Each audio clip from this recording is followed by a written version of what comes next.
नमस्कार, the PYQ old papers YouTube channel में आपका स्वागत है। हम स्टार्ट करते हैं वर्ल्ड ज्योग्राफी। उसका पहला टॉपिक लेते हैं ब्रह्मांड एवं सौरमंडल, जिसके हम कोशिश करेंगे कि एमसीक्यू आज पूरे कर लें पहली क्लास में। ऐसे हम वर्ल्ड ज्योग्राफी के 500 से ज़्यादा क्वेश्चन करने वाले हैं, ठीक है। तो पहला क्वेश्चन उठाते हैं। हमारे सौरमंडल के बाहर निम्नलिखित में से ऐसा कौन सा ग्रह है जो आमतौर पर हमारी आकाशगंगा में किसी अन्य तारे की परिक्रमा करता है?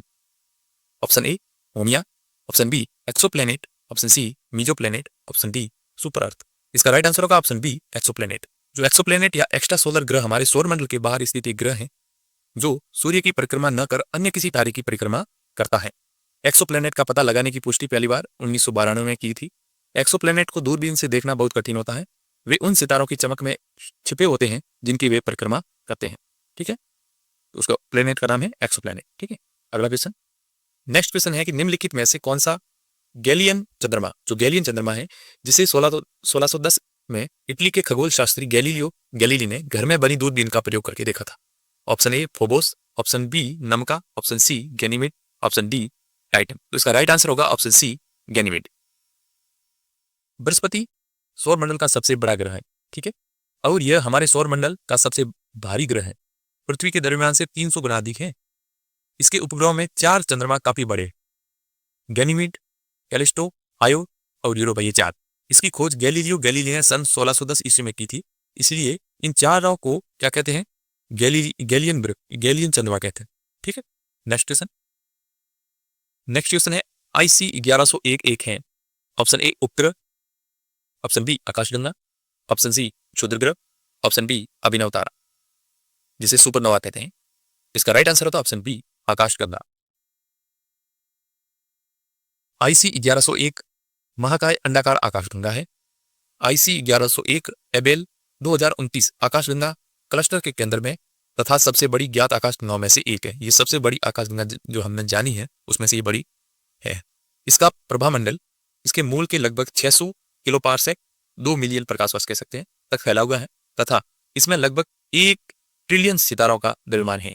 यह आकाशगंगा पृथ्वी से 320 मेगा पारसेक 1.014 बिलियन प्रकाश वर्ष कह सकते हैं पर स्थित है।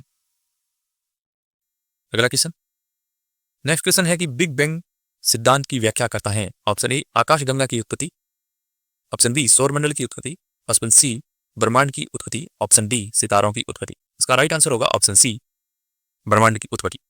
जो बिग बैंग सिद्धांत है वो ब्रह्मांड की उत्पत्ति से संबंधित व्याख्या करता है। अगला क्वेश्चन, बिग बैंग सिद्धांत की बात करते हैं। आधुनिक समय में ब्रह्मांड की उत्पत्ति से संबंधित सर्वमान्य सिद्धांत कौन सा है? Big bang theory. इसे विस्तारित ब्रह्मांड परिकल्पना भी कहते हैं। एडविन हब्बल ने सन 1920 में ब्रह्मांड के विस्तार संबंधित प्रमाण प्रस्तुत किए थे। GAIA अंतरिक्ष वेधशाला द्वारा की गई आकाशगंगाओं के विलय की खोज इस सिद्धांत के पक्ष में एक प्रमाण है। नेक्स्ट क्वेश्चन है हमारे तारों का वर्ण निम्नलिखित में से इसका सूचक है? ऑप्शन ए वजन, ऑप्शन बी दूरी, ऑप्शन सी ताप, ऑप्शन डी आकार। उसका राइट आंसर होगा ऑप्शन सी ताप। सितारों का रंग उसके तापमान पर निर्भर करता है। वास्तव में विभिन्न तापमान वाले तारे भिन्न भिन्न प्रकार के रंग प्रदर्शित करते हैं। जैसे यदि कोई तारा लाल रंग का दिखाई देता है तो उसका तापमान 3000 केल्विन होगा। वास्तव में यह प्रक्रिया तारों द्वारा उत्सर्जित ऊष्मीय तरंगों पर निर्भर करता है। अलग अलग तापमान वाले तारों का रंग अलग अलग होता है। जैसे 33,000 से लेकर या 40,000 केल्विन से जो ऊपर वाले तारे का रंग कैसा होगा? नीला। 10,000 से 30,000 केल्विन के बीच तापमान जिस तारे का होगा उसका रंग होगा नीला प्लस श्वेत का मिक्सचर रंग दिखाई देता है, ठीक है। अगला क्वेश्चन, नेक्स्ट क्वेश्चन है ग्रीष्म काल में रात के पहले प्रहर में दिखाई देने वाले प्रसिद्ध तारामंडल को किस नाम से जाना जाता है? ऑप्शन ए कालपुरुष तारामंडल, ऑप्शन बी लघु सप्तऋषि तारामंडल, ऑप्शन सी शर्मिष्ठा तारामंडल, ऑप्शन डी सप्तऋषि तारामंडल। इसका राइट आंसर होगा ऑप्शन डी सप्तऋषि तारामंडल। सप्तऋषि तारामंडल पृथ्वी के उत्तरी गोलार्ध जिसे है के आकाश में रात्रि में दिखाई देने वाला एक तारामंडल है। इसे फाल्गुन चैत्र महीने में से लेकर श्रावण भाद्र महीने तक आकाश में 7 तारों के समूह के रूप में देखा जा सकता है। इसमें 4 तारे चौकोर तथा 3 तिरछी रेखा में रहते हैं। अगला क्वेश्चन, ब्रह्मांड के अध्ययन को किस नाम से जाना जाता है? Option A cosmology, option B astrology, option C seismology, option B limnology. तो इसका राइट आंसर होगा ऑप्शन ए कोस्मोलॉजी। कोस्मोलॉजी खगोल विज्ञान की वह शाखा है जिसमें ब्रह्मांड से जुड़ी प्रत्येक वस्तु का अध्ययन किया जाता है। इसके अंतर्गत ब्रह्मांड की उत्पत्ति, जीवन के विकास, ग्रह, सौरमंडल का निर्माण तथा सभी खगोलीय घटनाओं का अध्ययन किया जाता है। यह 20वीं सदी में कोस्मोलॉजी के बारे में बढ़ती जिज्ञासा का की प्रतिफल था कि वैज्ञानिकों ने ब्रह्मांड की उत्पत्ति से जुड़ी बिग बैंग थ्योरी दे डाला। कोस्मोलॉजी की शुरुआत एक सतह से आइंस्टीन के सामान्य सापेक्षता सिद्धांत के बाद से मानी जाती है। अगला क्वेश्चन, नेक्स्ट क्वेश्चन है, विज्ञान का वह क्षेत्र जो ब्रह्मांड की उत्पत्ति और विस्तार का अध्ययन करता है वो क्या कहलाता है? वो अभी मैंने पढ़ा, कहलाता है कोस्मोलॉजी। अगला क्वेश्चन लेते हैं। नेक्स्ट क्वेश्चन है कि हमारे सौरमंडल का सबसे निकटतम तारा कौन सा है? Option A Alpha Centauri, option B Beta Centauri, option C Proxima Centauri, option D Barnard. इसका राइट आंसर होगा ऑप्शन सी प्रोक्सिमा सेंटोरी। जो प्रोक्सिमा सेंटोरी है सूर्य का निकटतम तारा है जो सूर्य से 4.3 वर्ग प्रकाश वर्ष दूर है। इस प्रकार साइरस या डॉग स्टार पृथ्वी के 8.6 प्रकाश वर्ष की दूरी पर स्थित है तथा सूर्य से 2 गुने द्रव्यमान वाला तारा है। जो अल्फा सेंटोरी प्रोक्सिमा सेंटोरी को शामिल करते हुए 3 तारों का समूह है। ध्यातव्य है कि सेंटोरी एक M5VE या M5VLE श्रेणी का तारा है, जिसका अर्थ है कि या तो यह एक छोटा मुख्य अनुक्रम तारा है या फिर एक उपबोना तारा है। ठीक है, नेक्स्ट क्वेश्चन, निम्नलिखित में से कौन सा तारा सूर्य के सबसे नजदीक है? अभी हमने पढ़ा ऑप्शन ए प्रोक्सिमा सेंटोरी। अगला क्वेश्चन है, खगोल भौतिकी के संदर्भ में निम्नलिखित में से कौन सा शब्द का उपयोग किसी हैबिटेबल जोन के लिए किया जाता है? अर्थात किसी तारे से दूरी की रेंज जहां पानी को तरल अवस्था में रहने के लिए उचित तापमान हो।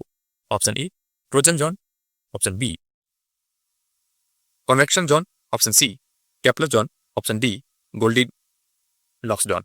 इसका राइट आंसर होगा ऑप्शन डी गोल्डीलॉक्स जोन। तो गोल्डीलॉक्स जोन है जिसे वास योग्य क्षेत्र भी कहा जाता है, हैबिटेबल जोन। एक तारे के चारों ओर का वो क्षेत्र है जहां पृथ्वी जैसे किसी ग्रह की सतह न तो बहुत ठंडी और न ही बहुत गर्म हो, अर्थात उस ग्रह पर जीवन की संभावना हो। नेक्स्ट क्वेश्चन है, तारामंडल जो सप्तऋषि को पश्चिम निवासी किस नाम से जानते हैं? कि वेस्टर्न कंट्री किस नाम से जानते हैं? Option A seven mock, option B Alpha Centauri, option C Big Dipper, option D small bear. इसका राइट आंसर होगा ऑप्शन सी बिग डीपर। सप्तऋषि तारामंडल पृथ्वी के उत्तरी गोलार्ध के आकाश में रात्रि में दिखाई देने वाला एक तारामंडल है। अंग्रेजी में इसे अर्सा मेजर या ग्रेट बियर या बिग डीपर कहा जाता है। इन सब का अर्थ होता है बड़ा भालू। अमेरिका और कनाडा जो पश्चिमी निवासी है इसे बिग डीपर यानी बड़ा चमचा भी कहा जाता है। ठीक है, नेक्स्ट क्वेश्चन, यदि कोई तारा सूर्य से बड़ा है किंतु उससे 2 गुना बड़ा नहीं है तो वह एक किसमें परिवर्तित हो जाता है? Option A pulsar, option B maxima, option C avenger, option D discover. इसका राइट आंसर होगा ऑप्शन ए पल्सर में वो बदल जाता है। कोई तारा जो सूर्य से बड़ा हो सामान्य रूप से सूर्य का 1.4 गुना कह सकते हैं, परंतु बहुत बड़ा ना हो तो वह ईंधन जो हाइड्रोजन होता है की समाप्ति पर केंद्राभिसारी गुरुत्वाकर्षण बल के कारण ढह जाता है। अधिक गुरुत्वाकर्षण बल के कारण ऊष्मा उत्पन्न होती है तथा बाहरी परतें सुपरनोवा विस्फोट से दूर चली जाती है तथा एक न्यूट्रॉन तारे के रूप में केंद्रक बचा रह जाता है। जो न्यूट्रॉन तारा घूमता रहता है उसे हम पल्सर कहते हैं। ठीक है, अगला क्वेश्चन, नेक्स्ट क्वेश्चन है, गैस, धूल और अरबों सितारों वाले विशाल संग्रह को क्या कहा जाता है? ऑप्शन ए ग्रह, ऑप्शन बी उपग्रह, ऑप्शन सी आकाशगंगा, ऑप्शन डी सौरमंडल। इसका राइट आंसर होगा ऑप्शन सी आकाशगंगा।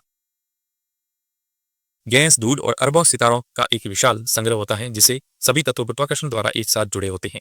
इसे आकाशगंगा कहा जाता है। इसमें कई ग्रह एवं पिंड शामिल होते हैं। आकाशगंगा शब्द ग्रीक भाषा से लिया गया है जिसका शाब्दिक अर्थ है दूरिया। सूक्ष्मतम अणुओं से लेकर विशाल आकाशगंगा के सम्मिलित स्वरूप को ब्रह्मांड कहा जाता है। महाविस्फोट सिद्धांत जो बिग बैंग थ्योरी ब्रह्मांड की उत्पत्ति से संबंधित है। ठीक है, सभी आकाशगंगा मिलकर बनाती है, ब्रह्मांड का निर्माण करती है। आइए अगले क्वेश्चन पे बढ़ते हैं।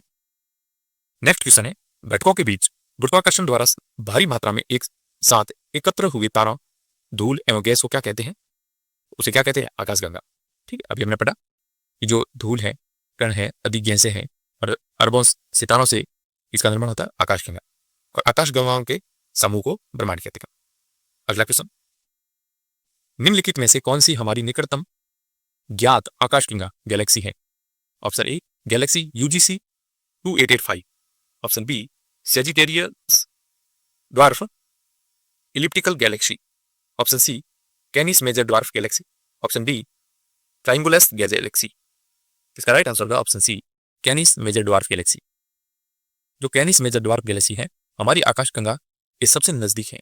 यह सूर्य से केवल 25,000 प्रकाश वर्ष और गैलेक्टिक केंद्र से 42,000 प्रकाश वर्ष दूर है। उल्लेखनीय है कि सेजिटेरियस ड्वार्फ इलिप्टिकल गैलेक्सी दूसरी सबसे नजदीक गैलेक्सी है, ये याद रखना। पहली तो कौन सी है? Canis Major dwarf galaxy. दूसरी है वो है सेजिटेरियस ड्वार्फ इलिप्टिकल गैलेक्सी। यह सूर्य से 70,000 प्रकाश वर्ष दूर है। नेक्स्ट क्वेश्चन, निम्नलिखित में से कौन सी इकाई खगोलविदों द्वारा बड़े स्टेलर और एक्स्ट्रा गैलेक्टिक दूरी को मापने के लिए उपयोग की जाती है? Option A fathom, option B ampere, option C knot, option D प्रकाश वर्ष। इसका राइट आंसर होगा ऑप्शन डी प्रकाश वर्ष। प्रकाश वर्ष जो लाइट ईयर लंबाई मापने की एक इकाई है। इसके द्वारा खगोलीय दूरी का मापन किया जाता है। अंतर्राष्ट्रीय खगोलीय संघ IAU के अनुसार एक प्रकाश वर्ष वह दूरी है जिसे प्रकाश निर्वात की स्थिति में एक वर्ष में तय करता है। प्रकाश वर्ष 9.46 × 10⁻15 मीटर के बराबर होता है। प्रकाश वर्ष इकाई का उपयोग मुख्यतः दो खगोलीय संरचनाओं तथा सूर्य एवं ग्रह, दो तारों या दो आकाशगंगाओं के बीच की दूरी को मापने के लिए किया जाता है। नेक्स्ट क्वेश्चन, सौरमंडल के बाहर सीरियस नामक चमकीले तारे को क्या कहते हैं? Option A cat star, option B dog star, option C fox star, option B lion star. इसका राइट आंसर होगा ऑप्शन बी डॉग स्टार। जो सीरियस तारा उसे डॉग स्टार कहते हैं। आइए देखते हैं, हमारे सौरमंडल के बाहर महाश्वान तारामंडल में स्थित सीरियस तारे को डॉग स्टार कहते हैं। यह तारा वास्तव में दो तारों का समूह है, जिसमें से एक तो मुख्य अनुक्रम तारा है जिसे डॉग स्टार ए कहा जाता है, और दूसरा सफेद बोना तारा है जिसे डॉग स्टार बी कहा जाता है। ठीक है, डॉग स्टार पृथ्वी से लगभग 8.6 प्रकाश वर्ष की दूरी पर स्थित है। डॉग स्टार ए का द्रव्यमान सूरज से दुगना है, जबकि डॉग स्टार बी का द्रव्यमान लगभग सूरज के बराबर है। अगला क्वेश्चन, एक तारे के जीवन चक्र में निहारिका चरण निम्नलिखित में से किसको संदर्भित करता है? ऑप्शन ए धूल और हाइड्रोजन का एक बादल, ऑप्शन बी किसी तारे का बाहरी आवरण, ऑप्शन सी वह चरण जिसमें बाहरी परतें विस्तारित होती हैं, ठंडी होती है और कम उज्ज्वल हो जाती हैं, ऑप्शन डी इसके जीवन का अंतिम चरण। इसका राइट आंसर होगा ऑप्शन ए धूल और हाइड्रोजन का एक बादल। निहारिका या नेबुला अंतरतारिकीय माध्यम में स्थित ऐसे बादल को कहते हैं जिसमें धूल, हाइड्रोजन गैस, हीलियम गैस और अन्य आयनीकृत प्लाज्मा गैस उपस्थित होती हैं। निहारिकाओं का गठन अंतरतारिकीय माध्यम में धूल और हाइड्रोजन गैस के आपसी गुरुत्वाकर्षण की वजह से होता है, और उनमें उत्पन्न पराबैंगनी प्रकाश आसपास की गैसों को आयनित कर प्रकाश तरंगों पर उन्हें दृष्टिगोचर बनाता है। अगला क्वेश्चन, नेक्स्ट क्वेश्चन है कि हेली धूमकेतु की आवधिकता कितने वर्ष की होती है? ऑप्शन ए 45 वर्ष से 46 वर्ष, ऑप्शन बी 30 से 31 वर्ष, ऑप्शन सी 75 से 76 वर्ष, ऑप्शन बी 85 से 86 वर्ष। इसका राइट आंसर होगा ऑप्शन सी 75 से 76 वर्ष। दो हेली धूमकेतु होता है, उसकी जो समय काल है वो 75 से 76 वर्ष मान सकते हो। ठीक है, जो हेली धूमकेतु का नाम प्रसिद्ध खगोल शास्त्री एडमंड हेली के नाम से रखा गया है। यह धूमकेतु 75 से 76 वर्ष के अंतराल पर पृथ्वी से नजर आता है। यह एक लघु अवधि धूमकेतु है जिसे सामान्य नेत्रों से देखा जा सकता है। यह अंतिम बार हमने कब देखा था? 1986 में दिखाई दिया था, और अब अगली बार अब दिखाई देगा 2062 में दिखाई देगा। ठीक है, नेक्स्ट क्वेश्चन, ओरियन तारामंडल का सबसे चमकीला तारा निम्नलिखित में से कौन सा है? Option A Eta Orionis, option B Betelgeuse, option C Alnilam, option D रिगे। उसका राइट आंसर होगा ऑप्शन डी रिगे। ओरियन तारामंडल अन्य नाम इसका कालपुरुष तारामंडल या शिकारी तारामंडल का सबसे चमकीला तारा कौन सा है? रिगेल। ठीक है, रिगेल सबसे चमकीला था। अगला क्वेश्चन है सबसे बड़ा तारामंडल किसे माना जाता है? Option A Dorado, option B Crux, option C Hydra, option D एम्पीला। इसका राइट आंसर होगा ऑप्शन सी हाइड्रा। जल सर्प या हाइड्रा एक तारामंडल है जो अंतर्राष्ट्रीय खगोलीय संघ द्वारा जारी की गई 88 तारामंडलों की सूची में सबसे बड़ा तारामंडल कौन सा है? हाइड्रा, याद रखना है। अगला क्वेश्चन, नेक्स्ट क्वेश्चन है कि ओरियन तारामंडल को अन्य किस नाम से जाना जाता है? Option A hunter, option B predator, option C fighter, option D हाइमर।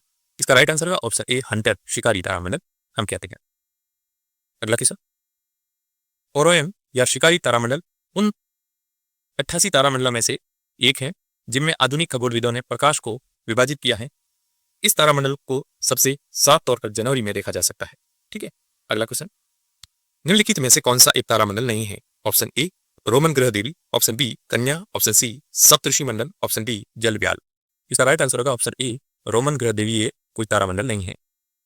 दिए गए विकल्पों में से हम देखते हैं तो रोमन जो ग्रह देवी है वो कोई तारामंडल नहीं है। यह सौरमंडल के क्षुद्र ग्रह घेरे में स्थित एक क्षुद्र ग्रह है। कौन? रोमन ग्रह देवी। यह सेरेस के बाद दूसरा सबसे बड़ा क्षुद्र ग्रह है। कन्या तारामंडल राशि चक्र का तारामंडल है। इसके पूर्व में तुला तारामंडल तथा पश्चिम में सिंह तारामंडल होता है। इस तारामंडल का सबसे चमकीला तारा कौन सा है? चित्रा। सप्तऋषि तारामंडल में आकाश में 7 तारों के समूह के रूप में फाल्गुन चैत्र महीने में श्रावण भाद्रपद महीने तक देखा जा सकता है। जल व्याल तारामंडल में 75 तारे होते हैं। अगला क्वेश्चन, नेक्स्ट क्वेश्चन, निशाकाश रात्रि जो आकाश होता है उसे निशाकाश कहते हैं, में चमकने वाले पिंडों को किस नाम से जाना जाता है? ऑप्शन ए खगोलीय पिंड, ऑप्शन बी उल्टा पिंड, ऑप्शन सी तारामंडल, ऑप्शन डी क्षुद्र ग्रह। तो इसका राइट आंसर होगा ऑप्शन ए खगोलीय पिंड। सूर्य, चंद्रमा तथा वे सभी वस्तुएं जो रात के समय आसमान में चमकती हैं खगोलीय पिंड कहलाती हैं। जिन खगोलीय पिंडों में अपना प्रकाश एवं ऊष्मा नहीं होती है वे पिंड ग्रह या उपग्रह कहलाते हैं।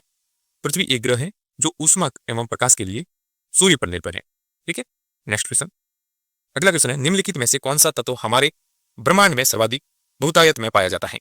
Option A nitrogen, option B oxygen, option C helium, option D hydrogen. इसका राइट आंसर है ऑप्शन बी हाइड्रोजन। ब्रह्मांड में हाइड्रोजन तत्व सर्वाधिक मात्रा में पाया जाता है। यह ब्रह्मांड में 73% है।